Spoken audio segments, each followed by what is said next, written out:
اور زیادہ سے زیادہ سننے کی اور سمجھنے کی توفیق عطا فرمائے۔ حضرات، اعلیٰ حضرت عظیم البرکت مجدد دین و ملت، ہم سنیوں کے امام اہل سنت، بارگاہ مصطفیٰ میں رقم طراز ہیں۔ یا رسول اللہ صلی اللہ علیہ وسلم، وہی رب ہے جس نے تجھ کو ہمہ تن کرم بنایا، وہی رب ہے جس نے تجھ کو ہمہ تن کرم بنایا، ہمیں بھیک مانگنے کو تیرا آسماں بتایا، تجھے حمد ہے خدایا، تجھے حمد ہے خدایا۔ یہی بولے سدرہ والے، چمنے جہاں کے تھالے، سبھی میں نے چھان ڈالے، تیرے پائے کا نہ پایا، تجھے یک نیک بنایا، تجھے یک نیک بنایا۔ حضرات، سدرہ والے سے مراد حضرت جبریل علیہ الصلوۃ والتسلیم ہے۔ حضرت جبریل ایک دن بارگاہ مصطفیٰ میں بیٹھے ہوئے ہیں۔ میرے مصطفیٰ فرماتے ہیں، بھائی جبریل ایک بات بتا، تیری عمر کتنی ہے؟ سبحان اللہ بولو۔ بھاری سوال کر دیا ہے۔ حضرت جبریل سوچ رہے تھے کہ کبھی مصطفیٰ جان رحمت مجھ سے میرے بارے میں پوچھیں۔ نبی فرماتے ہیں، جبریل ایک بات بتاؤ، تمہاری عمر کتنی ہے؟ عرض کیا، یا رسول اللہ آپ پوچھ رہے ہیں تو بتا رہا ہوں۔ بات یہ ہے، ہماری عمر بہت لمبی ہے، بہت زیادہ میری عمر ہے۔ آپ اسی سے اندازہ لگائیے نا کہ حضرت آدم کے زمانے کو میں نے دیکھا ہے، نوح علیہ السلام کے زمانے کو میں نے دیکھا ہے، شیش علیہ السلام کے زمانے کو میں نے دیکھا ہے، حضرت ابراہیم علیہ السلام کے زمانے کو ہم نے دیکھا ہے، اسماعیل علیہ السلام کی بارگاہ میں ہم نے حاضری کی ہے، موسیٰ کلیم اللہ سے ہم نے ملاقات کی ہے، عیسیٰ روح اللہ کی بارگاہ میں ہم نے حاضری کی ہے، آپ کے بارگاہ میں میں حاضر ہوں۔ بڑی لمبی عمر ہے، کم و بیش 1,24,000 انبیاء کرام تشریف لائے، سب کی بارگاہوں میں ہم نے حاضری دی ہے۔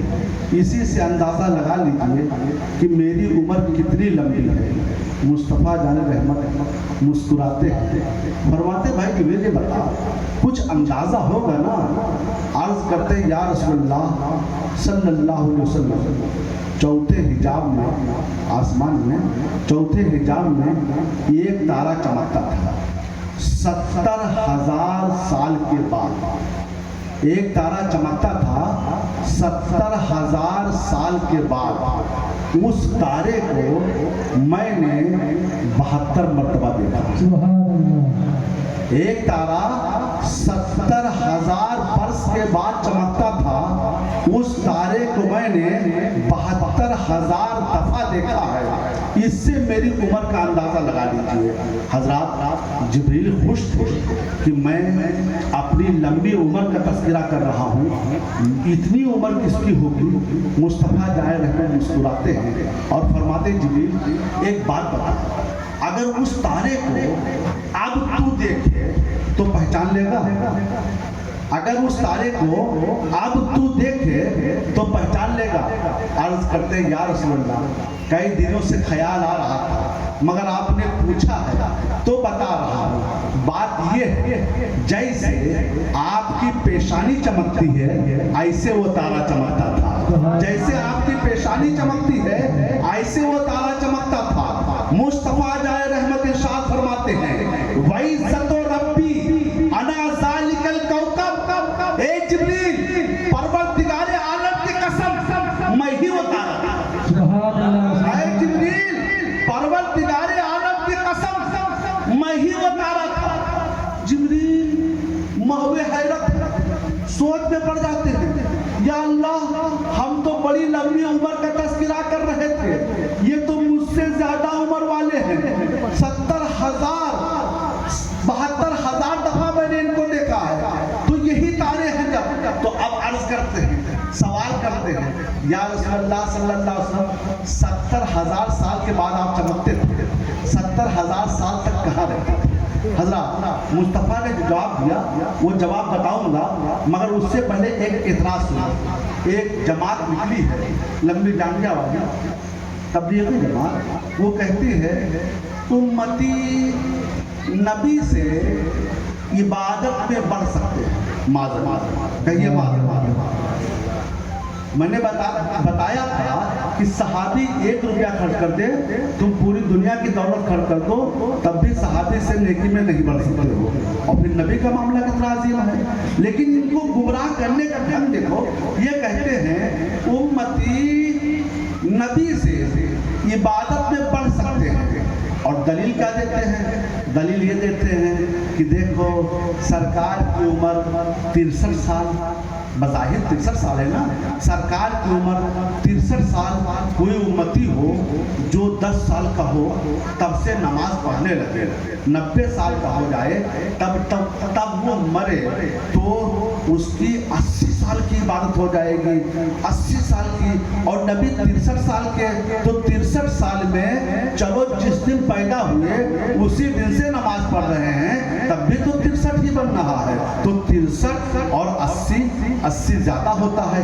इस तरीके से गुमराह करते हैं। हजरत अब जहन को हाजिर रखो, जिब्रील ने पूछा था या रसूलुल्लाह सल्लल्लाहु अलैहि वसल्लम 70,000 साल के बाद आप चमकते थे, इससे 70,000 साल तक आप कहाँ रहते थे? मुस्तफा जाए रहमत इरशाद फरमाते हैं, एक जिब्रील सुनो, मैं अर्श इलाही के नीचे अपने रब की बारगाह में परवरदिगार को सजदा करता था।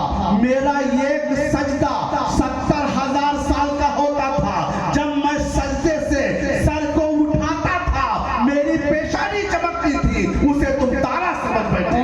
सुभान अल्लाह, सुभान अल्लाह। तभी तो बरेली के ताजदार कहते हैं, यही बोले सिदरा वाले, चमने जहां के थाले, सभी मैंने छान डाले, तेरे पाए का न पाया, तुझे एक ने एक बनाया, तुझे एक ने एक बनाया। मतलब ये है या रसूल अल्लाह, मैंने जमीन देखी, आसमां देखा, चांदो सूरज देखे, शजरो हजर देखे, बर्गो बर देखे, जमीन के खित्ते खित्ते को मैंने देखा, आसमां के जगह जगह को मैंने देखा, चार जानी मैंने देखा, मगर आप जैसा बुजुर्ग, आप जैसा कमाल वाला, आप जैसी पाकीज़ा खसलत वाला मैंने किसी को पाला तो दरकिनार, तेरे पाए का न पाया। मतलब ये है कि आपके बराबर मैंने किसी को नहीं पाया। सुभान अल्लाह, वो है मुस्तफा जाए रहमत सल्लल्लाहु ताला अलैहि वसल्लम। हज़रात ज़हन को हाजिर रखिए, आम नंबर से मतलब जहाँ से मैं बयान करना चाहता था वहाँ से बयान कर रहा हूँ। कल मैंने बयान किया था खलीफा दोयम हज़रत उमर इब्ने खत्ताब रज़ी अल्लाह ताला अन्हु। आज दुआ कीजिए कि उस्मान गनी और मौला अली दोनों बुजुर्गों के कुछ वाक़यात बयान कर सकूं।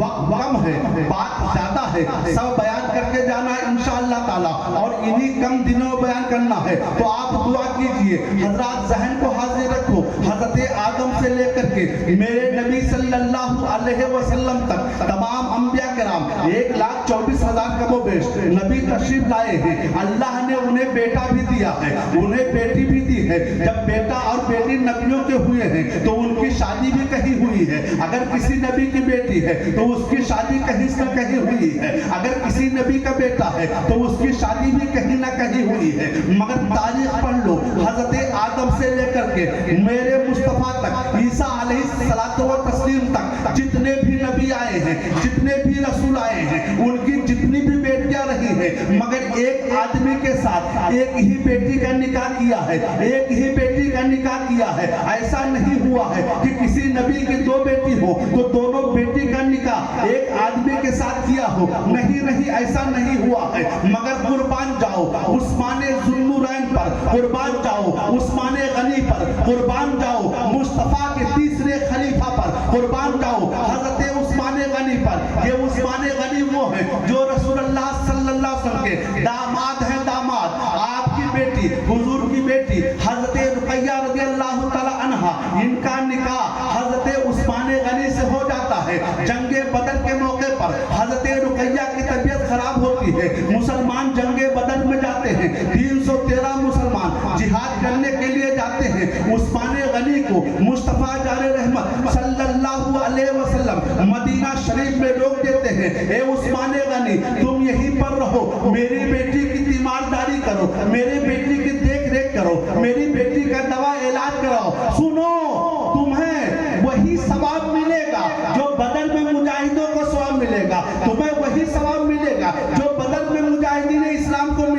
اور مجاہدین اسلام کو جو مال غنیمت سے حصہ ملے گا تمہیں بھی حصہ ملے گا۔ عثمان غنی مدینہ میں رک جاتے ہیں، کیوں رکتے ہیں؟ اپنی بیوی حضرت رقیہ جو رسول اللہ کی چہیتی بیٹی ہے، سرکار کی 4 بیٹیاں تھی اور سرکار چاروں بیٹیوں سے پیار کرتے تھے، بہت زیادہ پیار کرتے تھے۔ سرکار ہی نے تو ہمیں بیٹیوں سے پیار کرنے کا ڈھنگ بتایا ہے، سرکار ہی نے تو، دیکھو جنگ کا موقع ہے دوستو، مگر عثمان غنی کو روک رہے ہیں کہ میری بیٹی کی تمہیں تیمارداری کرنی ہے۔ عثمان غنی رضی اللہ تعالیٰ عنہ مدینہ میں رک جاتے ہیں، مسلمان جنگ بدر میں فتح یاب ہوتے ہیں۔ جب قاسم مدینہ میں یہ خبر لے کر کے آتا ہے کہ مسلمانوں کو کامیابی مل گئی ہے، اس وقت عثمان غنی اپنی زوجہ حضرت رقیہ رضی اللہ تعالیٰ عنہ کو جنت البقیع شریف میں دفن کرتے ہوئے نظر آتے ہیں، یعنی رقیہ کا انتقال ہو جاتا ہے جنگ بدر کے موقع پر۔ اب جانتے ہو دوستو، جب حضرت رقیہ کا انتقال ہو گیا ہے تو مصطفیٰ جائے رحمت صلی اللہ علیہ وسلم کی ایک اور شہزادی ہے جن کا نام ام کلثوم ہے، سبحان اللہ بول دو، ام کلثوم ہے۔ حضرت آدم سے لے کر کے عیسیٰ علیہ السلام تک کسی نبی کی 2 بیٹی کسی کو نہیں ملی ہے، اگر کسی کو ملی ہے تو عثمان غنی کو ملی ہے۔ اپنی بیٹی حضرت ام کلثوم کا نکاح حضرت عثمان غنی سے کر دیتے ہیں۔ سن 9 ہجری میں حضرت ام کلثوم کا بھی انتقال ہو جاتا ہے، یعنی دونوں بیٹیاں انتقال کر جاتی ہیں، مگر سرکار نے اپنی 2 بیٹیوں کا حضرت عثمان غنی سے نکاح کیا۔ اور حضرت علی فرماتے ہیں کہ میں نے اپنی کانوں سے سنا عثمان غنی سے مصطفیٰ جائے رحمت صلی اللہ علیہ وسلم فرما رہے تھے، اے عثمان غنی، اگر اللہ تعالیٰ مجھے 40 بیٹیاں دیتا تو ایک بات دیکھنے تیرے نکاح میں 40 بیٹیوں کو دے دیتا، اگر ایک انتقال کرتی تو دوسری کو دے دیتا، دوسری انتقال کرتی تو تیسری کو دے دیتا، تیسری انتقال کرتی تو چوتھی کا نکاح کر دیتا۔ سبحان اللہ سبحان اللہ، 2 بیٹیاں سرکار کو حضرت عثمان غنی کو ملی ہے اور عثمان غنی کو سرکار کی 2 بیٹیاں ملی ہیں۔ سرکار نور ہے، ان کے بیٹیاں بھی نور ہیں، ان کی بیٹیاں بھی نور ہیں، تبھی تو بریلی کے تاجدار فرماتے ہیں نور کی سرکار سے پایا تو شالہ نور کا، نور کی سرکار سے پایا تو شالہ نور کا، ہو مبارک تم کو ذوالنورین جوڑا نور کا، ہو مبارک تم کو ذوالنورین جوڑا نور کا۔ ذوالنورین کے معنی جانتے ہو؟ ذوالنورین کے معنی جانتے ہو؟ 2 نور والے، 2 نور والے، 2 نور ملی ہیں حضرت عثمان غنی کو۔ اور عثمان غنی ہیں، آپ تاریخ پڑھو تو پتہ چلے گا، سخاوت میں ان کا کوئی مثل و مثال نہیں ہے، شجاعت میں ان کا کوئی مثل و مثال نہیں ہے، مالداری میں ان کا کوئی مثل و مثال نہیں ہے۔ عثمان غنی کو دیکھو، یہ مسلمان ہونے میں پہلے مسلمان ہوتے ہیں۔ تاریخ میں آتا ہے کہ سب سے پہلے حضرت ابو بکر صدیق رضی اللہ تعالیٰ عنہ اور حضرت علی رضی اللہ تعالیٰ عنہ اور حضرت زید ابن حارثہ رضی اللہ تعالیٰ عنہ، ان 3 مسلمانوں کے بعد چوتھے مسلمان جو ہیں، حضرت خدیجہ کی بات نہیں کر رہا ہوں، وہ تو عورتوں میں ہے، مردوں کی بات کر رہا ہوں۔ ان 3 مسلمانوں کے بعد جو چوتھے مسلمان ہوتے ہیں وہ حضرت عثمان غنی ہیں، عثمان ابن عفان رضی اللہ تعالیٰ عنہ ہیں۔ ابو بکر صدیق رضی اللہ تعالیٰ عنہ کے ترغیب دینے پر یہ مسلمان ہوتے ہیں۔ اللہ اکبر کبیرہ، بڑے مالدار تھے عثمان غنی، غنی کے معنی مالدار کے ہوتے ہی ہیں۔ آپ مسلمان جب ہوتے ہیں تو آپ کا چچا حکم بن عاص، آپ کے چچا کا نام تھا حکم بن عاص، اس نے جانتے ہو کیا کیا؟ اس نے آپ کے ہاتھوں میں رسی باندھ دیا ہے۔ اللہ اکبر کبیرہ، یہ ظلم دیکھو، رسی باندھ دیا ہے اور رسی باندھنے کے بعد چل چلاتی ہوئی دھوپ میں ایک پیڑ سے باندھ دیا ہے اور کہتے ہیں اور کہتا ہے اے عثمان غنی، مصطفیٰ کی غلامی کا پٹا گردن سے اتار کر پھینک دو، اپنے آباء و اجداد کے دین میں آ جاؤ، اگر تم نہیں آتے ہو تو یاد کرو اسی طریقے سے تم پر ظلم و ستم کیا جائے گا۔ اللہ اللہ، عثمان غنی کے ہاتھ بندھے ہوئے ہیں مگر مسکرا رہے ہیں اور مسکرا کر یہ کہہ رہے ہیں میں مصطفیٰ کی جانے محبت کا مست ہوں۔ یہ وہ نشہ نہیں جسے ترشی اتار دے، یہ وہ نشہ نہیں جسے ترشی اتار دے۔ یہ عثمان غنی رضی اللہ تعالیٰ عنہ ہے، چٹائی میں انہیں لپیٹ دیا جاتا ہے اور لپیٹنے کے بعد میں دھواں سلگایا جاتا ہے، اس دھوئیں کی دھونی دی جا رہی ہے۔ عثمان غنی کو ایک کالی کوٹری میں قید کر دیا جاتا ہے، کھانا پانی نہیں دیا جاتا ہے کہ مذہب اسلام سے منحرف ہو جاؤ، دامن مصطفیٰ کو چھوڑ دو، اسلام کے دامن چھوڑ دو، لیکن والے مسلمان کس طریقے سے مسلمان ہوتے تھے، وہ کہتے تھے سر کٹ جائے یا رہ جائے کچھ پرواہ نہیں کرتے ہیں۔ جانتے ہو وہ یہی کہتے تھے کہ بڑی مشکل سے یہ دین ہمارے ہاتھ آیا ہے، ہم اس دین کو جانے نہ دیں گے، چاہے ہماری جان لے لو، چاہے ہماری جو ہے دولت لے لو، چاہے کھیتوں کھلیان لے لو، چاہے مکان و دکان لے لو، مگر ہم سے یہ ہرگز نہ ہوگا کہ مصطفیٰ کا جاہو جلا دیں گے۔ اللہ اکبر کبیرہ۔ یہ عثمان غنی رضی اللہ تعالیٰ عنہ ہیں۔ حضرت عمر ابن خطاب رضی اللہ تعالیٰ عنہ کے انتقال کے بعد 6 خلیفہ تھے جن کے بارے میں عثمان غنی نے وصیت کیا تھا کہ ان میں جسے چاہو اسے خلیفہ چن لینا۔ عثمان غنی ہیں، مولا علی ہیں، ابو عبیدہ ابن جراح ہیں، سعد ابن ابی وقاص ہیں، حضرت عبد الرحمن ابن عوف ہیں، یعنی 10 مبشرہ میں سے 6 خلیفہ ہیں جن کے بارے میں عثمان غنی نے فرمایا تھا جسے چاہو اسے خلیفہ چن لینا۔ تمام مسلمان متفق ہو کر کے عثمان غنی کو خلیفہ سوئم بنا دیتے ہیں۔ جانتے ہو دوستو یہ 34 ہجری میں عثمان غنی رضی اللہ تعالیٰ عنہ کو خلیفہ بنا دیا گیا ہے۔ محرم الحرام ہی کے مہینے میں 2 محرم کو حضرت عثمان غنی کو خلیفہ بنا دیا گیا ہے۔ 34 ہجری 2 محرم کو عثمان غنی خلیفہ بن گئے ہیں۔ اب عثمان غنی رضی اللہ تعالیٰ عنہ منبر پر کھڑے ہوتے ہیں، منبر رسول پر کھڑے ہوتے ہیں۔ اللہ اکبر کبیرہ۔ کہاں کھڑے ہوتے ہیں آپ جانیے؟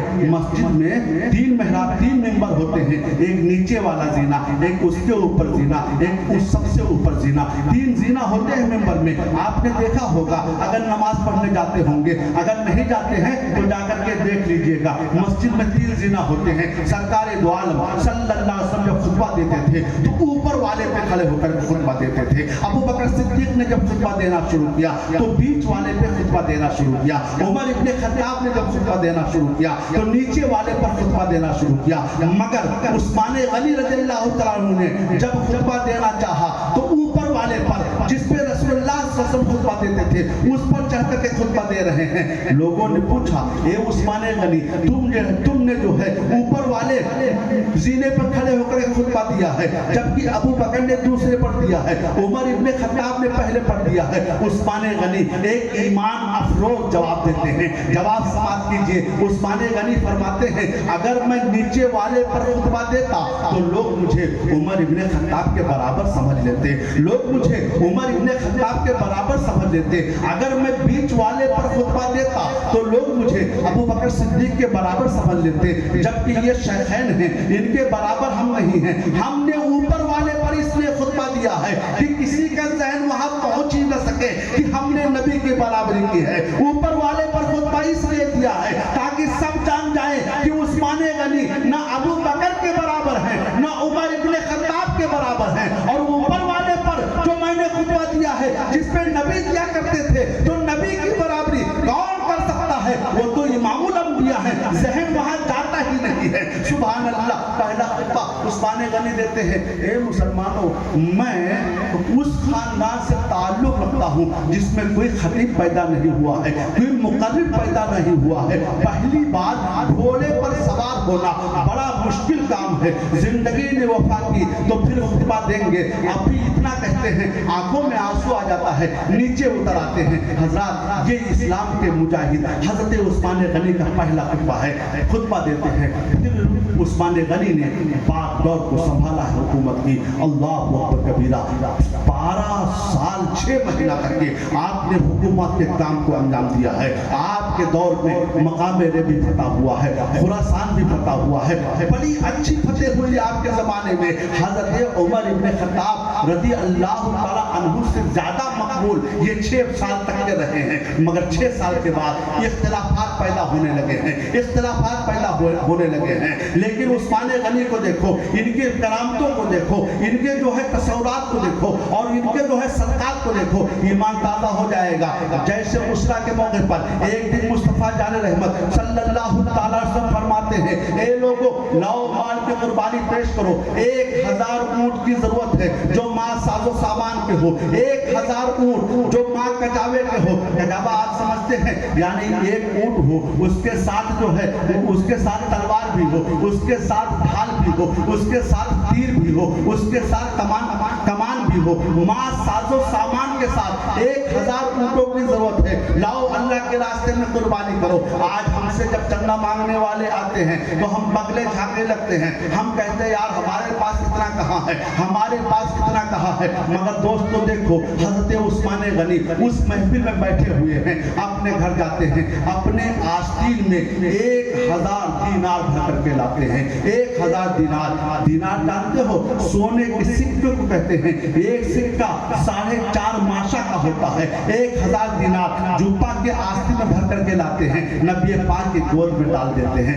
عثمان غنی نے نبی پاک اسے دیکھتے ہیں، الٹ پلٹ کر دیکھتے ہیں، مسکراتے ہیں، آج میرے عثمان نے جنت خرید لیا ہے۔ مالک جنت کہہ رہے ہیں، میں تو مالک ہی کہوں گا کہ ہو مالک کے حبیب، یعنی محبوب مہم میں نہیں میرا تیرا۔ نبی فرماتے ہیں آج میرے عثمان نے جنت خرید لیے ہیں، یہ کہتے ہیں۔ پھر نبی فرماتے ہیں ہے کوئی جو اونٹوں کے ذریعے مدد کرے، ہے کوئی جو اونٹوں کے ذریعے مدد کرے۔ عثمان غنی کھڑے ہو جاتے ہیں، عرض کرتے یا رسول اللہ صلی اللہ علیہ وسلم 100 اونٹ ماں کجاوے کے اللہ اور رسول کی رضا کے لیے میں دینے کے لیے تیار ہوں۔ 100 اونٹ کا وعدہ کیا، 100 اونٹ۔ حضرات اونٹ کتنے قیمتی ہوتے ہیں، لیکن عثمان غنی کی دولت کو دیکھو، 100 اونٹ دینے کے لیے تیار ہوں۔ پھر میرے نبی خطبہ دے رہے ہیں، اور کوئی ہے جو بڑھ کر کے حصہ لے؟ عثمان غنی فرماتے ہیں یا رسول اللہ، اللہ اور رسول کی رضا کے لیے 200 اونٹ دینے کے لیے تیار ہوں۔ سبحان اللہ سبحان اللہ، 200 اونٹ دینے کے لیے تیار ہوں۔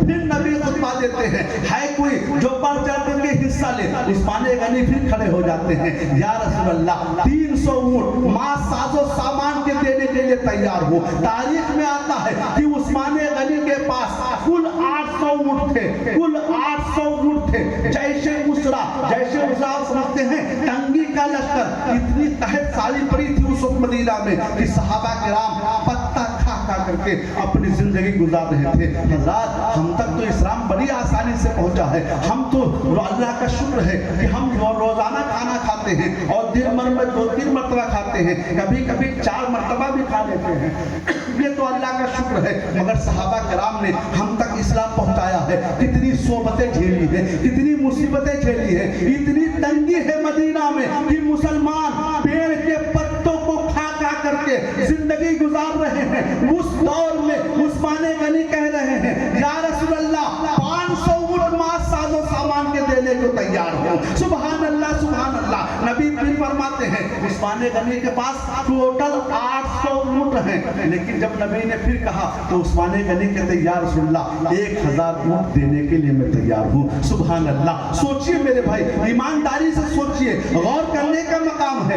آدمی کے پاس 8 روپیہ ہے اور وہ 10 روپیہ دینے کے لیے تیار ہے۔ پتا چلا کہیں سے قرضہ لے گا، کہیں سے ادھار لے گا، کہیں سے مانگے گا۔ عثمان غنی کہتے ہیں یا رسول اللہ 1000 اونٹ ماں ساز و سامان کے میں دینے کے لیے تیار ہوں۔ نبی پاک منبر شریف سے اترتے جاتے ہیں اور فرماتے جاتے ہیں اے لوگوں، زندہ جنتی اگر تم دیکھنا چاہتے ہو تو میرے عثمان کو دیکھ لو، میرے عثمان کو دیکھ لو، میرے عثمان کو دیکھ لو۔ اللہ اکبر کبیرہ۔ یہ کون عثمان غنی ہیں؟ داماد مصطفیٰ ہیں۔ عائشہ صدیقہ کی حدیث پاک سنو، ایمان تازہ ہو جائے گا۔ عائشہ صدیقہ فرماتی ہے، عائشہ صدیقہ کو آپ جانتے ہیں نا، صدیق اکبر کی بیٹی ہے۔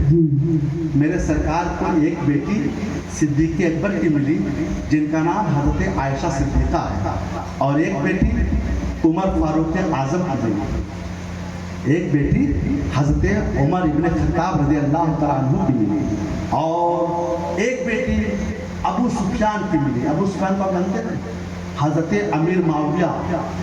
امیر معاویہ کی بات سنے ہوں گے، نہیں سنیں گے تو انشاءاللہ سنائیں گے، آج سنائیں یا کل سنائیں۔ امیر معاویہ کو سننا ضروری ہے، اس لیے کہ امیر معاویہ ہی کا بیٹا یزید پلید ہے۔ حضرت امیر معاویہ کتنے بڑے جنتی کہ سرکار انہیں امیر امت کہتے ہیں، کاتب وہی تھے امیر معاویہ، اور ان کا بیٹا کتنا بڑا جہنم ہے کہ جگر گوشے رسول پر تیر چلوایا ہے۔ اللہ اکبر کبیرہ۔ تو سنو دوستو، حضور صلی اللہ علیہ وسلم کے یہ حضرت ابو بکر اور حضرت عمر یہ سسر ہوتے ہیں، اور حضرت عثمان غنی اور مولا علی یہ دونوں داماد ہوتے ہیں۔ سبحان اللہ سبحان اللہ۔ تو حضرت عائشہ صدیقہ رسول اللہ صلی اللہ علیہ وسلم کی چہیتی بیٹی بیوی، جن کو سرکار کہتے تھے یعنی گڑیا کہا کرتے تھے، وہ بیان کرتی ہیں، حدیث کی راوی وہ ہیں حضرت عائشہ، وہ کہتی ہیں ایک دن سرکار دو عالم صلی اللہ علیہ وسلم بستر پر لیٹے ہوئے تھے، کپڑا لنگی شریف پنڈلی سے ہٹی ہوئی تھی، ایک روایت میں ہے ران سے ہٹی ہوئی تھی، اتنے میں دروازے میں دستخط ہوئی، کہا کون؟ کہا میں ابو بکر صدیق ہوں، سرکار نے فرمایا آ جاؤ، سرکار نے فرمایا آ جاؤ، ابو بکر صدیق رضی اللہ تعالیٰ عنہ آ جاتے ہیں، سرکار ویسے ہی لیٹے رہے، کپڑے کو درست نہ کیا، لنگی کو سدھارا نہیں، ویسے ہی لیٹے رہے، تھوڑی دیر کے بعد پھر آواز آتی ہے، نبی فرماتے ہیں کون؟ کہا میں عمر ابن خطاب ہوں، سرکار نے فرمایا آ جاؤ، وہ آ جاتے ہیں، ویسے ہی سرکار لیٹے رہے، پنڈلی شریف کھلی رہی، ویسے ہی لیٹے رہے، تیسری آواز آتی ہے، سرکار فرماتے ہیں کون؟ کہا میں عثمان ابن عفان ہوں، سرکار فرماتے ٹھہرو، سرکار فرماتے ٹھہرو، رک جاتے عثمان ابن عفان، اس کے بعد سرکار اٹھ کر بیٹھ جاتے ہیں، اپنے کپڑوں کو درست فرماتے ہیں، لنگی کو صحیح کرتے ہیں، اور اس کے بعد کہتے ہیں آ جاؤ، اب عثمان غنی بھی آ جاتے ہیں، تینوں صحابہ بیٹھے ہیں، بات چیت ہوتی ہے، تینوں صحابہ چلے جاتے ہیں، عائشہ صدیقہ پوچھتی ہے یا رسول اللہ صلی اللہ علیہ وسلم ابو بکر آئے آپ ویسے ہی لیٹے رہے، عمر ابن خطاب آئے آپ ویسے ہی لیٹے رہے، مگر جب عثمان غنی آئے ہیں تو آپ اٹھ کر بیٹھ گئے ہیں، کپڑے کو آپ نے درست کیا ہے، اس میں کیا راز ہے؟ پیارے نبی پیاری بات ارشاد فرماتے ہیں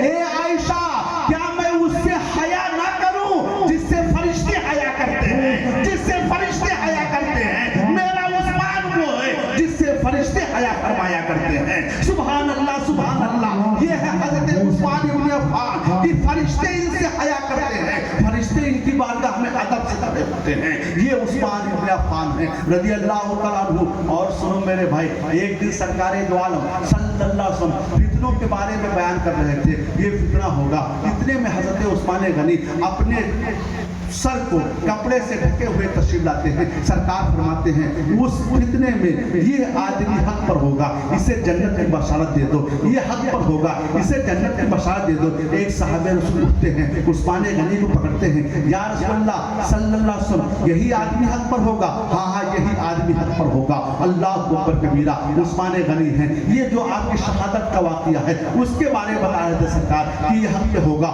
آؤ سنو دوستو، ایک دن حضور صلی اللہ علیہ وسلم احد پہاڑ پر تشریف لے جاتے ہیں، حضور صلی اللہ علیہ وسلم احد پہاڑ پر تشریف لے جاتے ہیں، ان کے ساتھ ابو بکر صدیق بھی ہیں، عثمان غنی بھی ہیں، اور عمر ابن خطاب بھی ہیں، یعنی سرکار اور ان کے تین صحابہ جنگ احد پہاڑ کے اوپر تشریف لے جاتے ہیں۔ جب تشریف لے گئے تو احد خوش ہو گیا، مست ہو گیا کہ نبی میرے اوپر تشریف فرما ہے، بس مست و مگن ہو گیا، اچھلنے لگا، کودنے لگا، ہلنے لگا، ہاں ہاں احد پہاڑ ہلنے لگا، وقت میں آ گیا، مست و مگن ہو گیا، خوش ہو گیا کہ آج میرے اوپر نبی تشریف لائے ہیں، ساتھ میں صدیق بھی تشریف لائے ہیں، ساتھ میں عمر ابن خطاب بھی تشریف لائے ہیں، ساتھ میں عثمان غنی بھی تشریف لائے ہیں۔ احد پہاڑ خوش ہو جاتا ہے، جھومتا ہے، نبی ٹھوکر مارتے ہیں، ارے احد تجھے کیا ہو گیا ہے؟ تجھے معلوم ہے تیرے اوپر ایک نبی ایک صدیق دو شہید سوار ہیں، تیرے اوپر ایک نبی ایک صدیق دو شہید سوار ہیں۔ حضرات ملا جی کہتے ہیں کہ نبی کو علم غیب نہیں ہے، نبی کو علم غیب نہیں ہے، معاذ اللہ سلمان معاذ اللہ، عقل ہوتی تو خدا سے نہ لڑائی لیتے، یہ گھٹائیں اسے منظور بڑھانا تیرا، اب بتاؤ علم غیب نہیں تو کیا ہے؟ ابھی عمر ابن خطاب کو شہادت نہیں ملی ہے، نبی کہہ رہے ہیں یہ شہید ہوں گے، حضرت عثمان غنی کو شہادت نہیں ملی ہے، نبی کہہ رہے ہیں یہ شہید ہوں گے، اور کیوں نہ کہے دوستو مصطفیٰ جان رحمت تو اتنے بڑے غیب داں ہیں کہ ان سے کوئی غیب ہے ہی نہیں، اتنے بڑے غیب داں ہیں کہ ان سے کوئی غیب ہے ہی نہیں۔ آپ کہیں گے مولانا صاحب غیب ہی نہیں ہے، ہم کہیں گے بالکل غیب نہیں ہے، آپ کہیں گے کیسے؟ تو سنیے، جب زمین بن رہی تھی نبی دیکھ رہے تھے، اس لیے کہ نبی فرماتے ہیں اول ما خلق اللہ نوری من نور اللہ، سب سے پہلے اللہ نے میرے نور کو پیدا کیا اپنے نور سے، تو زمین بن رہی تھی، نبی دیکھ رہے تھے، عرش بن رہا تھا، نبی دیکھ رہے تھے، چاند بن رہا تھا، نبی دیکھ رہے تھے، سورج بن رہا تھا، نبی دیکھ رہے تھے، لوح بن رہی تھی، نبی دیکھ رہے تھے، تختی بن رہی تھی، نبی دیکھ رہے تھے،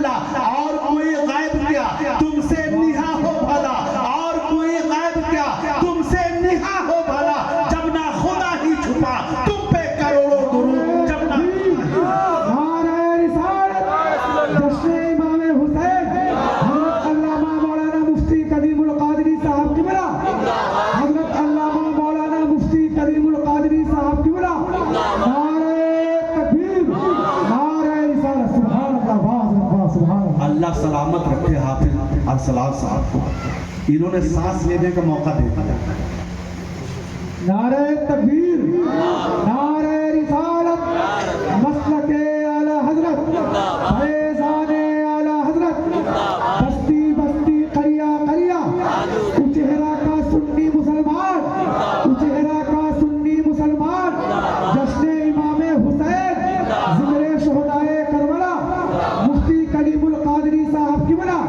مفتی کلیم القادری صاحب کی بنا نعرہ تکبیر نعرہ رسالت تو حضرات نبی سے کچھ غائب ہی نہیں ہے اب احد پہاڑ سے فرماتے ہیں اے احد پہاڑ ٹھہر جا رک جا بہت خوش ہو گیا ہے اور کیوں نہ خوش ہو دوستو حضور مفتی نام پارا بلبل ہند مفتی رجب علی رحمۃ اللہ علیہ نام آپ لوگوں نے سنا ہوگا یہ فرماتے ہیں بلکہ مصطفیٰ کی بارگاہ میں عرض کرتے ہیں سنا ہے آپ ہر عاشق کے گھر تشریف لاتے ہیں سنا ہے آپ ہر عاشق کے گھر تشریف لاتے ہیں میرے گھر میں بھی ہو جائے چراغا یا رسول اللہ میرے گھر میں بھی ہو جائے چراغا یا رسول اللہ نبی احد پہاڑ سے فرماتے ہیں اے احد پہاڑ ٹھہر جا رک جا تجھے معلوم نہیں ہے تجھ پر ایک نبی ایک صدیق دو شہید تشریف فرما ہے احد پہاڑ رک جاتا ہے سبحان اللہ یہ مصطفیٰ جائے رحمت ہیں جن کے احترام میں احد پہاڑ مست و مگر ہو جاتا ہے ایک ہم مسلمان ہیں کہ جب نبی کا تذکرہ کرتے ہیں تو کچھ مسلمان ایسے ہیں جو منہ بناتے ہیں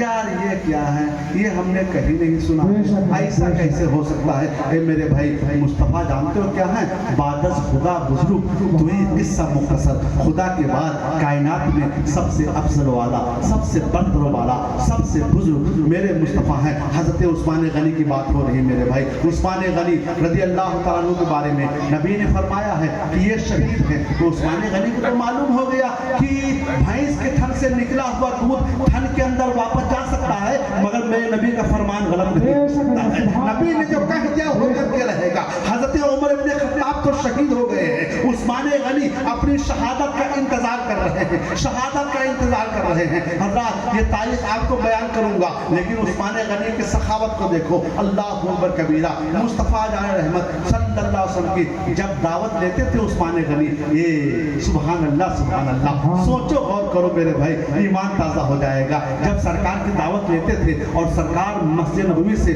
عثمان غنی کے گھر کی طرف چلتے تھے تو عثمان غنی سرکار کے پیچھے ہو جاتے تھے اور قدموں کو گنتے تھے ایک قدم دو قدم تین قدم چار قدم پانچ قدم جتنے قدم سرکار کے مسجد نبوی سے عثمان غنی تک پڑھتے تھے عثمان غنی اتنے غلام کو آزاد کر دیا کرتے تھے سبحان اللہ پھر جب سرکار کھانا کھانے بیٹھتے تھے تو جانتے ہو عثمان غنی لقموں کو گنتے تھے ایک لقمہ کھایا ہے دو لقمہ کھایا ہے تین لقمہ کھایا ہے سرکار جتنے لقمہ کھاتے تھے اتنے غلام کو عثمان غنی آزاد کر دیا کرتے تھے سبحان اللہ یہ عثمان غنی ہے ایک دن عثمان غنی کے ساتھ ان کے ہمزل سرکار کے ساتھ ان کے ہمزل سمجھتے ہو ساڑھو جانتے ہیں نا ساڑھو بھی نہیں جانتے ہیں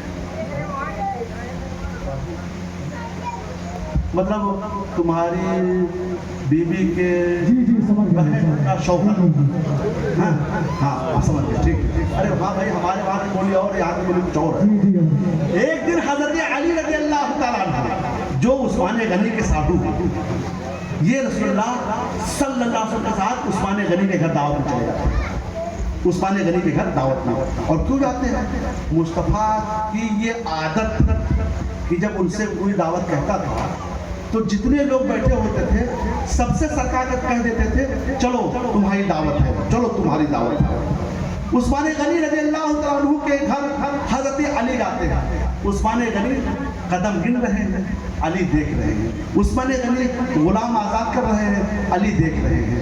अब जब सरकार ने खाना खा लिया तो उस्मान गनी गुलाम को आज़ाद करते हैं। अली की आंखों में आंसू आ गए, अपने घर जाते हैं, अपनी बीवी हज़रत फातिमा ज़हरा सुभान अल्लाह सैयदा तैयबा ताहिरा आबिदा ज़ाहिदा, वो फातिमा जिन पर हुराने जन्नत भी रश करे तो कम है, उस फातिमा के पास हज़रत अली पहुंच गए। चेहरा उतरा हुआ है, आंखें पुरनम है। हज़रत फातिमा ने देखा, हे मेरे शोहरे नामदार, क्या बात है? अर्ज किया, आज हमारे साधु उस्मान गनी ने मेरे नबी की दावत दी थी, मैं चाहता हूँ मैं भी दावत लूँ, मैं चाहता हूँ मैं भी दावत लूँ। हज़रत फातिमा कहती है, तो इसमें सोचने की बात क्या है, दावत ले लो, घर में कुछ है? हाँ, थोड़ा सा जौ का आटा है। सोचो मेरे भाई, आज हमारी माँ बहनें किस ऐशो आराम में जिंदगी गुजार रही हैं।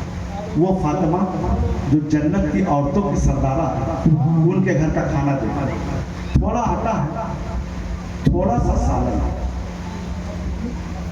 अली का चेहरा फिर मुरझा जाता है। अब क्या हुआ तुम नहीं जानते। सरकार की बारगाह में जितने लोग होते हैं, सरकार सबसे कहते हैं सबकी दावत। ये तो इतना खाना है कि एक आदमी बमुश्किल तो हम 2 आदमी खा सकते हैं। हज़रत फातिमा जो राजदार मुस्लिम फातिमा, उन्होंने कहा ऐसा कीजिए ना, सरकार को तन्हाई में बुलाइए, अकेले बुलाइए, फिर उनके कान में आहिस्ता से कहते। अली खुश हो जाते, ठीक है चलो। पहुंचे सरकार मस्जिद नबवी शरीफ में असहाबे सुफा को दर्श दे रहे थे। असहाबे सुफा जानते हैं, सरकार का सबसे पहला मदरसा, सरकार का मदरसा, वो जो हुजरे आयशा है, वो जो मस्जिद नबवी है, उस हुजरे आयशा के सामने एक चबूतरा था। चबूतरा में 70 सहाबा किराम बैठे रहते थे सिर्फ तालीम हासिल करने के लिए। कोई कुछ ले आया तो उसे खा लिया, वरना बैठे हैं। किसी ने कुछ दे दिया, हदिया, तोहफा, नजराना, तो उसे खा लिया, वरना बैठे हैं, इल्म हासिल कर रहे हैं। उस चबूतरे को असहाबे सुफा कहा जाता है। सरकार उसी मस्जिद नबवी शरीफ में असहाबे सुफा को दावत को जो है दीन की दावत दे रहे हैं, तालीम दे रहे हैं। इतने में हज़रत अली पहुंच जाते हैं। अब वो मस्जिद नबवी के दरवाजे पर खड़े हो जाते हैं, सोचते हैं यार सरकार को अकेले में बताना है ना, अगर ऐसे मैंने कह दिया तो सरकार ये कहेंगे कि सबकी दावत है, और सरकार को तन्हाई में बताना है, अकेले में बताना है। अब दरवाजे पर खड़े हो गए हैं। हज़रत अली शेरे खुदा दरवाजे को हिला रहे हैं, उसे चुरचुरा रहे हैं कि सरकार इधर तवज्जो कर ले, इधर देख ले। और वो सरकार जो दिलों को रात को भी जानते हैं, उन्होंने चेहरा भी घुमा रखा है, मन ही मन में सरकार मुस्कुरा रहे हैं। सहाबा से महवे गुफ्तगू है। काफी देर के बाद सरकार दरवाजे की तरफ निगाह करते हैं। अली कहो क्या कहना चाहते हो, कैसे आना हुआ, अंदर क्यों नहीं आते हो? या रसूल अल्लाह, एक राज की बात है, तन्हा में बताने वाली बात है। नबी फरमाते तो कहो ना। कहा नहीं, आप दरवाजे पर आए तब हम कहेंगे। सरकार उठते हैं, मुस्कुराते हुए आगे बढ़ते हैं, दरवाजे पर पहुंचते हैं। पहुंचे, अली से कहा, अली कहो क्या कहना चाहते हो? या रसूल अल्लाह सल्लल्लाहु अलैहि वसल्लम, मैं कुछ नहीं कहना चाहता हूँ। आपकी शहजादी बिन्ते रसूल अल्लाह हज़रत फातिमा आज आपकी दावत अपने घर पे करना चाहती है। नबी मुस्कुराते हैं, फरमाते हैं सहाबा तुम लोगों ने सुना, कुछ सुना? आज सबकी दावत अली मुर्तजा के घर पे है। सुभान अल्लाह, सुभान अल्लाह। आज सबकी दावत अली मुर्तजा के घर पे है। हज़रत अली के कदमों से सभी सड़कती हुई महसूस होती है। हज़रत अली दौड़ते हुए जाते हैं और अपनी बीवी, अपने शरीके हयात हज़रत फातिमा से कहते हैं, फातिमा गज़ब हो गया, गज़ब हो गया। जिसका डर था वही हुआ, जैसे तुमने बताया था वैसे मैंने किया। सरकार को दरवाजे पे बुलाया, आहिस्ता से कहा, फिर भी सरकार ने सबकी दावत दे दी है। फातिमा मुस्कुराने लगी, मुस्कुराने लगी। हज़रत फातिमा बिन्ते रसूल अल्लाह हसन हुसैन की अम्मा मुस्कुराने लगी। अली फरमाते हैं, अरे फातिमा मेरी जान को बनी है और तुम मुस्कुरा रही हो। फातिमा मुस्कुराते हुए कहती है, अली ताज्जुब क्यों करते हो, परेशान क्यों होते हो? तुमने रसूल अल्लाह की दावत ली है, उनकी दावत का इंतजाम करो। रसूल अल्लाह ने सबकी दावत दी है।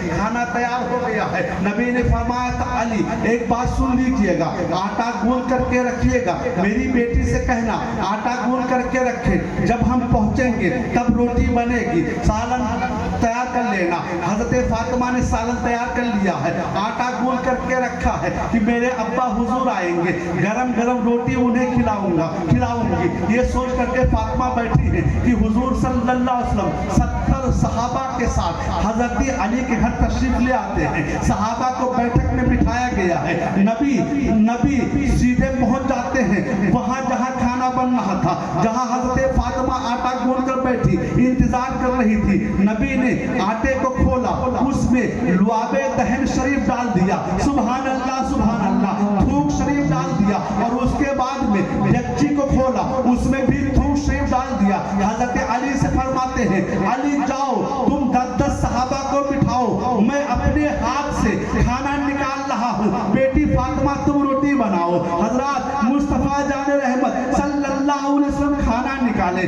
لعاب دہن ڈالے. بتاؤ وہ کم پڑ سکتا ہے؟ ہرگز نہیں کم پڑ سکتا ہے. اب 10 صحابی بیٹھے کھا گئے, دوسرے 10 بیٹھے کھا گئے, تیسرے 10 بیٹھے کھا گئے. ایسے 70 صحابہ کرام نے تھوڑے سے سالن میں, تھوڑے سے جو کے آٹے میں سب نے شکم سیر ہو کر کھا لیا, پیٹ بھر کر کے کھا لیا.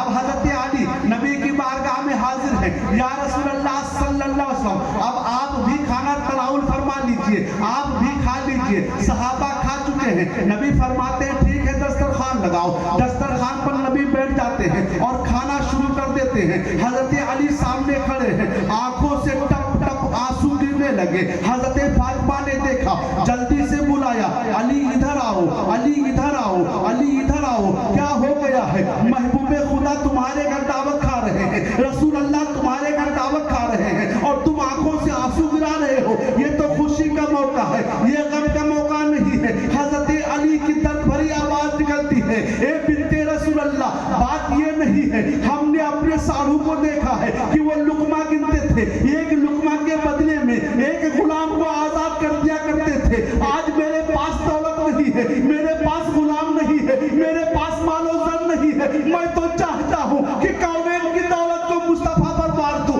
مگر میرے پاس کچھ نہیں ہے, اس لیے میں آنکھوں سے آنسو گرا رہا ہوں. اتنا سنتی ہے فاطمہ کہ وہ نوری چادر جو جہیز میں سرکار نے دیا تھا, جس چادر شریف کا معاملہ یہ ہے کہ قیامت کے دن سینکڑوں نہیں, لاکھوں نہیں, کروڑوں اس چادر میں چھپتے ہوئے نظر آئیں گے. اس چادر تطہیر کو اپنے سر پہ رکھتی ہے, رب کی بارگاہ میں مصلی پر سر کو جھکا دیتی ہے. اے پروردگار عالم, میں کچھ نہیں جانتی ہوں, تو نے مجھے غریب بنایا ہے, اس کا شکوہ مجھے کچھ نہیں ہے, لیکن تیرا محبوب اپنی امت سے بڑا پیار کرتا ہے.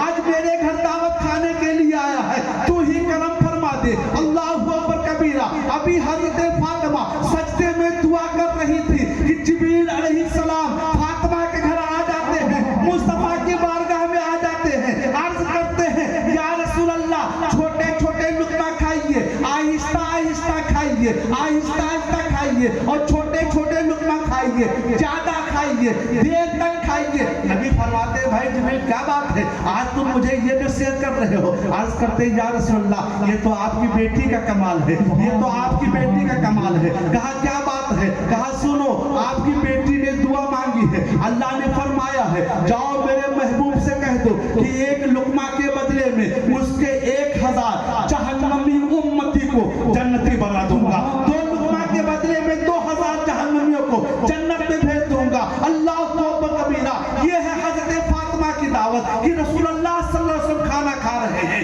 ایک لقمہ کے بدلے میں 1000 جہنمی امتی جنتی بنائے جا رہے ہیں. آپ جب کھانا کھا چکے تو حضرت جبریل کہتے ہیں یا رسول اللہ اب ذرا آہستہ قدم رکھیے گا, آہستہ قدم رکھیے گا, اس لیے کہ عثمان غنی نے آپ کے ایک قدم کے بدلے میں ایک غلام کو آزاد کیا ہے.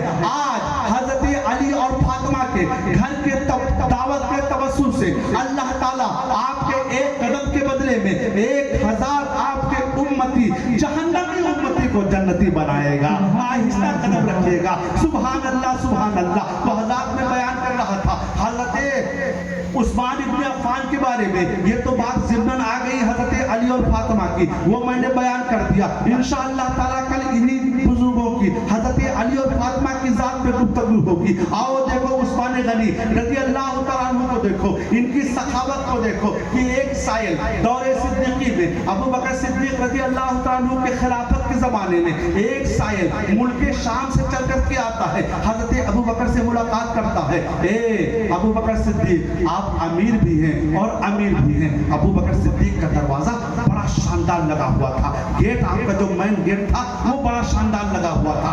उस आदमी ने आने के बाद में कहा, ए अबू बकर, आप मुसलमानों के अमीर भी हैं और अमीर भी हैं। हज़रत अबू बकर ने कहा, ठीक है, चलो मेरे घर में चलो। जब घर के अंदर लेकर गए तो कोई चारपाई नहीं थी बैठने के लिए, कोई कुर्सी नहीं थी बैठने के लिए, खजूर की छाल की चटाई थी, वो भी कई जगह से फटी हुई थी। उसे दो पर्द में किया अबू बकर सिद्दीक ने, उस पे बिठाया और बिठाने के बाद में कहा, क्यों, कैसे आना हुआ, क्यों आए हो?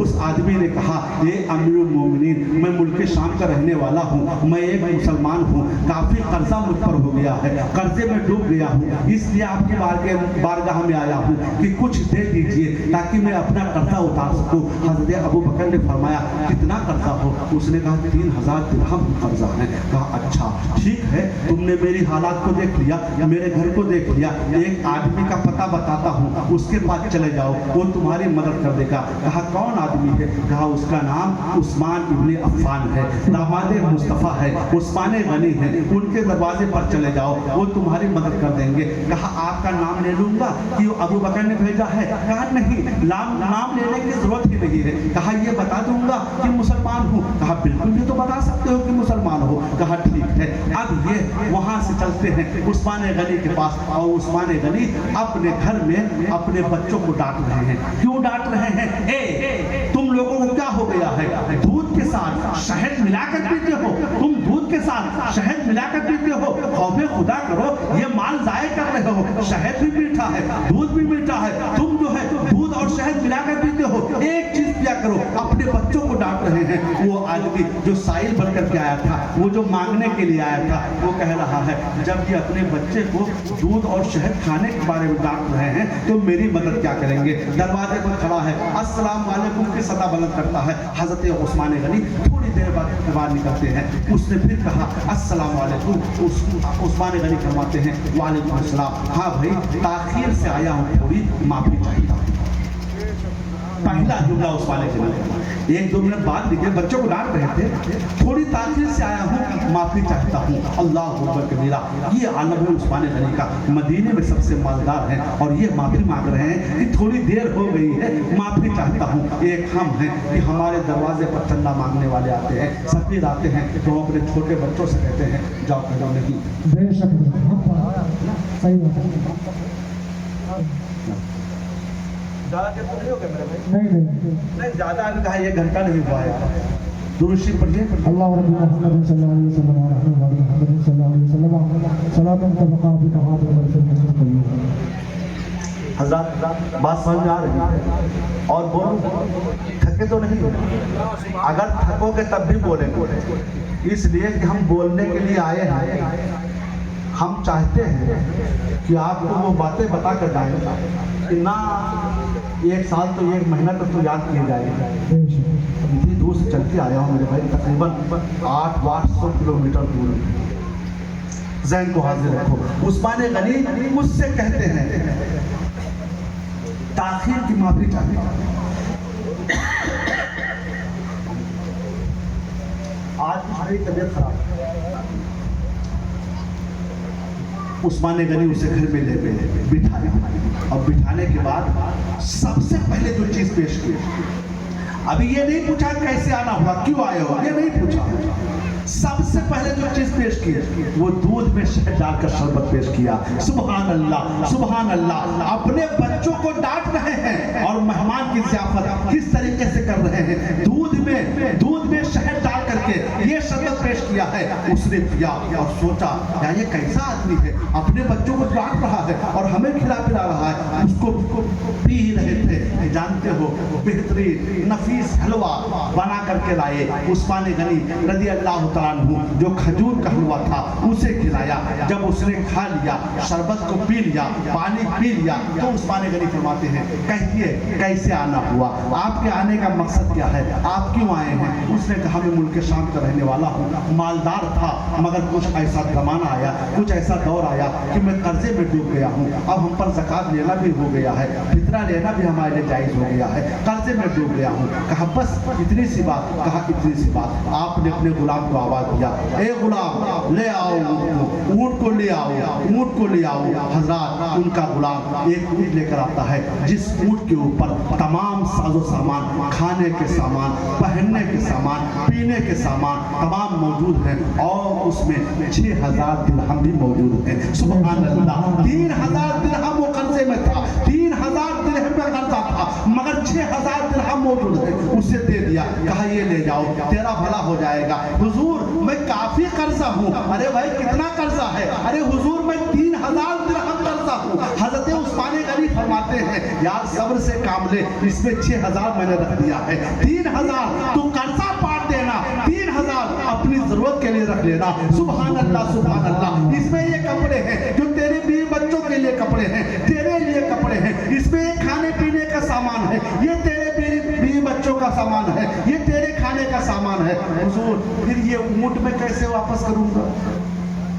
मैं शाम का रहने वाला हूँ, ये ऊँट पे आपने लाद कर दिया है, ये ऊँट पे कैसे वापस करूंगा? उस्मान गनी फरमाते हैं ए मेरे भाई, तू मुल्क शाम से पैदल चल करके आया है, ऊँट वापस करने की जरूरत नहीं है, इस ऊँट पर सवार होकर जा, ये ऊँट भी मैं तुझे दे रहा हूँ। सुभान अल्लाह, ये सखावत का आलम है। अब उसने कहा एक जुमला कहा, उस्मान गनी तेरा बड़ा शुक्र है। उस्मान गनी फरमाते हैं अरे भाई शुक्रिया मेरा ना अदा करो, अगर शुक्रिया अदा करना है तो अबू बकर सिद्दीक का अदा करो जिसने तुम्हें मेरे पास भेजा है। सुभान अल्लाह सुभान अल्लाह, जिसने तुम्हें मेरे पास भेजा है।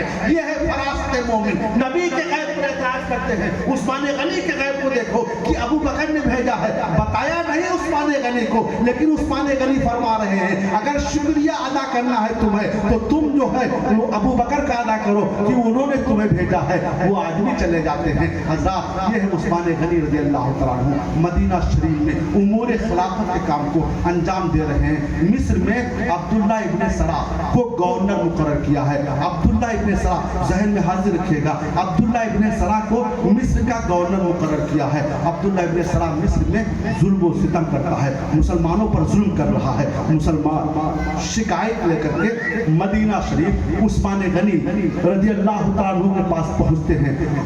उस्मान गनी ने उनकी शिकायत को सुनी, एक खत लिख दिया अब्दुल्ला इब्न सरा के पास।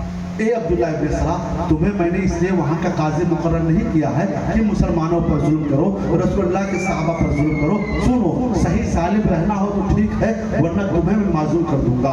उसने खत को पढ़ा और पढ़ने के बाद में जिन सहाबा ने, जिन लोगों ने उसकी शिकायत मदीना पहुँचाई थी, उन लोगों को तन्हाई में बुला करके सबको कत्ल कर दिया। अब्दुल्ला इब्न सरा उसने सबको कत्ल कर दिया। अब कुछ मुसलमान फिर आते हैं मदीना शरीफ और ये शिकायत लेकर के आते हैं उस्मान गनी रज़ी अल्लाह तआला के पास कि अब्दुल्ला इब्न सरा ने उन कासिदों को कत्ल कर दिया है जिनके जरिए आपने पैगाम भेजा था। अब हजरत उस्मान गनी फरमाते हैं ठीक है भाई, तुम लोग किसी एक को खलीफा, तुम लोग किसी एक को गवर्नर चुन लो, मैं अब्दुल्ला इब्न सरा को माजूर करता हूँ और उसकी जगह पर उसे मुकर्रर करता हूँ। मिस्रियों ने मोहम्मद बिन अबू बकर, जो हजरत अबू बकर सिद्दीक रज़ी अल्लाह तआला अन्हु के शहजादे हैं, अबू बकर सिद्दीक रज़ी अल्लाह तआला अन्हु के पहले शहजादे, बड़े शहजादे, उनका नाम अब्दुल रहमान इब्ने अबू बकर है और ये दूसरे शहजादे हैं जिनका नाम मोहम्मद इब्ने अबू बकर है। मोहम्मद इब्ने अबू बकर को अपना गवर्नर चुन लिया। हजरत उस्मान गनी रज़ी अल्लाह तआला अन्हु ने एक खत लिखा जिसमें मोहम्मद बिन अबू बकर को गवर्नर मुकर्रर किया और अब्दुल्ला इब्न सरा को माजूर किया।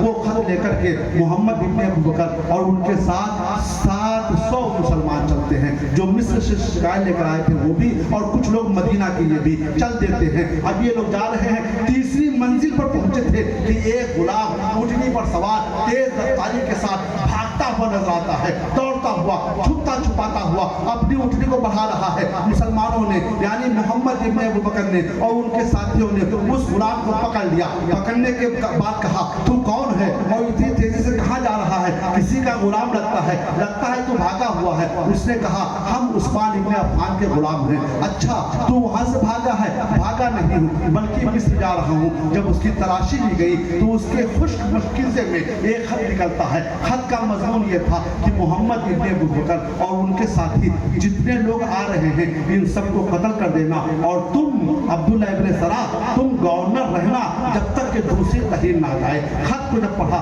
उसके मजमून को पढ़ा, उसमें मोहम्मद इब्न अबू बकर ने तमाम लोगों के दस्तखत लिए, मुहर लिए और फिर मदीना वापस हो जाते हैं कि ये देखो, इधर से तो हमें जो है गवर्नर बना करके भेज रहे हैं और उधर हमारे कत्ल का प्लान बना रहे हैं। खत को लेकर आए हजरत अली, हजरत साद इब्न वक़ास, हजरत उबादा इब्न सामित, इन जय्यद सहाबा को दिखाया। तहरीर को पढ़ा, लोगों ने कहा ये उस्मान गनी की तहरीर नहीं है, ये उस्मान गनी की लिखावट नहीं है। कहा फिर किसकी लिखावट है? उस वक्त उस्मान के गनी के घर एक मेहमान था जिसका नाम था मरवान इब्न हकम।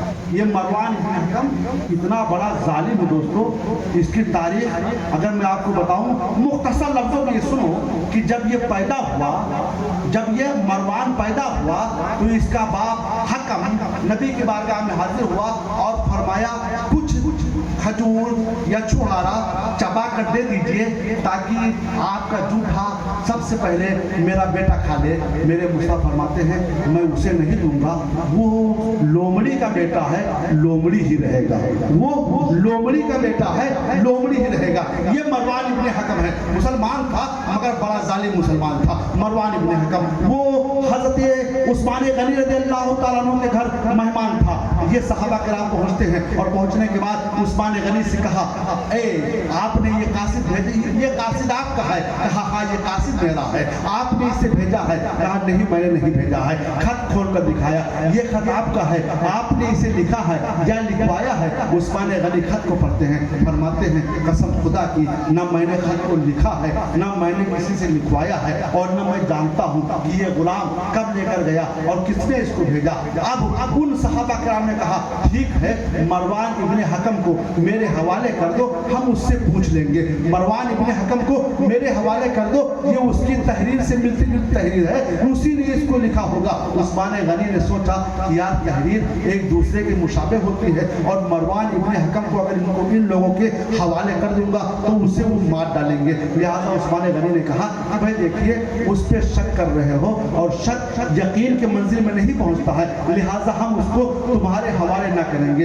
ये कहा, सहाबा किराम चले गए। मोहम्मद इब्न अबू बकर और वो 700 बलवाई जो मिस्र से आए थे हजरत उस्मान गनी के घर को घेर लेते हैं, घर का घेराव कर देते हैं। घर को घेर लिया है, जब घर घेर लिया है तो हजरत अली ने जब ये देखा कि ये लोग इन लोगों के इरादे ठीक नहीं हैं तो अपने दोनों शहजादे हजरत हसन और हजरत इमाम हुसैन दोनों को उस्मान गनी के दरवाजे पर पहरादार बना करके बिठा देते हैं। दोनों शहजादों को बिठा देते हैं कि देखो खबरदार मोहम्मद इब्न अबू बकर और उनके रुफ्ता को उस्मान गनी के घर में दाखिल मत होने देना। बलवाइयों ने क्या किया? पानी बंद कर दिया। दोस्तों पानी करबला में बंद किया गया है 3 दिन के लिए, यहाँ उस्मान गनी को मदीना में पानी बंद किया गया है 3 दिन के लिए नहीं बल्कि 40 दिन के लिए पानी बंद कर दिया गया है। मुहासरा कर लिया गया है, उस्मान गनी रज़ियल्लाहु अन्हु के घर का मुहासबा कर लिया गया है। और उस्मान गनी वो खलीफा है कि एक फौज जितने उनके गुलाम थे, उस्मान गनी अगर चाहते तो उनके गुलाम जो है हमला कर देते तो वो 700 आदमी कट मर जाते, तितर हो जाते। और उनके गुलामों ने कहा भी था, ए अमीरुल मोमिनीन आप हुक्म दीजिए इन मिस्रियों को आने वाहिद में हम फना कर सकते हैं। उस्मान गनी ने फरमाया नहीं यार तुम्हें मालूम नहीं है, ये भी कलमा पढ़ने वाले हैं, ये भी मुसलमान हैं। और रसूल खुदा ने मुझसे फरमाया था कि उस्मान गनी तुम शहादत की मौत हासिल करोगे, तुम्हें एक कुर्ता पहनाया जाएगा, उस कुर्ते को उतारना नहीं और वो कुर्ता ये खिलाफत है, शहादत की मौत तुम्हें नसीब होगी। लिहाजा हम जंगो जिदाल इनसे नहीं चाहते हैं। और एक मेरे गुलामों सुनो, तुम लोग अपने हथियार को उतार दो, जिन लोगों ने हथियार को उतार दिया उसको मैं आज से आजाद करता हूँ। सुभान अल्लाह, सुभान अल्लाह। फिर हजरत अब्दुल्लाह इब्न उमर भी आए थे, उस्मान गनी से उन्होंने कहा था आप हुक्म दीजिए। उस्मान गनी ने कहा था मेरी वजह से मदीना में खून बहे, रसूलुल्लाह के शहर में खून बहे, ये मैं गवारा नहीं कर सकता हूँ। आपने हजरत अब्दुल्लाह इब्न उमर को भी हुक्म नहीं दिया। बहरकैफ मोहम्मद इब्न अबू बकर ने देखा कि पहरा सख्त हो गया है, मगर हजरत हसन और हुसैन भी दरवाजे मौजूद हैं। उन्होंने सोचा अब दरवाजे से अंदर जाना तो मुमकिन नहीं होगा, पड़ोस में जाते हैं, एक जो है अंसारी के घर में जाते हैं, कूदते हैं, उस घर से उस्मान गनी के घर में कूद जाते हैं मोहम्मद इब्न अबू बकर और इनके साथ दो आदमी हैं जो मिस्र के रहने वाले हैं। एक का नाम हिमार था, दूसरे का नाम असवद था। ये दोनों आदमी साथ में कूद जाते हैं। उस्मान इब्न अफ़्फ़ान रज़ी अल्लाह तआला अन्हु कुरान अज़ीम की तिलावत कर रहे हैं। मोहम्मद इब्न अबू बकर आपकी दाढ़ी को पकड़ लेते हैं। जब दाढ़ी को पकड़ा तो उस्मान इब्न अफ़्फ़ान ने देखा, देखने के बाद में कहा हे मोहम्मद इब्न अबू बकर, अगर तुम्हारे बाप मौजूद होते तो उनके सामने तुम मेरी दाढ़ी को पकड़ सकते थे। इतना सुनते हैं कि मोहम्मद इब्न अबू बकर कांपने लगते हैं, दाढ़ी को छोड़ देते हैं और कांपने लगते हैं। फरमाते हैं ये अमीरुल मोमिनीन हरगिज़ ऐसा न करता, ये मुझसे गलती हुई। ये कह ही रहे थे कि वो जो दो मिस्री पहुंचे थे, जिसका एक का नाम असवद था, एक का नाम हिमार था। रिवायत में आता है कि उस्मान गनी कुरान अज़ीम की तिलावत करते हैं कि आप पर तलवार से वार कर देता असवद। जब वार करता है तो उस्मान गनी की बीवी हज़रत नाइला रज़ी अल्लाह तआला अन्हा तलवार को हाथ पर रोकती हैं, आपकी उंगलियां कट जाती हैं। उस्मान गनी के गर्दन में तलवार बेहोश हो जाती है, खून का फव्वारा निकलता है। फसयक्फ़ीकुहुमुल्लाहु व हुवा समीउल अलीम, पहला पारा की आखिरी सूरत उस्मान गनी पढ़ रहे थे। वो आपका खून कुरान का छींटा कुरान पढ़ता है और आप 82 साल की उम्र में 6 महीना 12 साल तक उम्र खिलाफत को अंजाम दिया। फिर आप अपनी जाने आफरी के सुपुर्द कर दिया। ये कौन उस्मान गनी है? आप तारीख पढ़ो तो पता चले। जब आप मदीना शरीफ में तशरीफ लाते हैं तो मदीना में एक कुआं था जिसका नाम था बीर रूमा। बस ये वाक़या सुन लीजिए, अपनी तकरीर को मैं खत्म कर दूंगा। मदीना में एक कुआं था जिस कुएं का नाम था बीर रूमा। ये बीर रूमा की खुसूसियत थी कि इसका पानी मीठा था, बाकी किसी कुएं का पानी मीठा ना था। मदीना से 4 किलोमीटर दूरी पर एक यहूदी के बाग में था।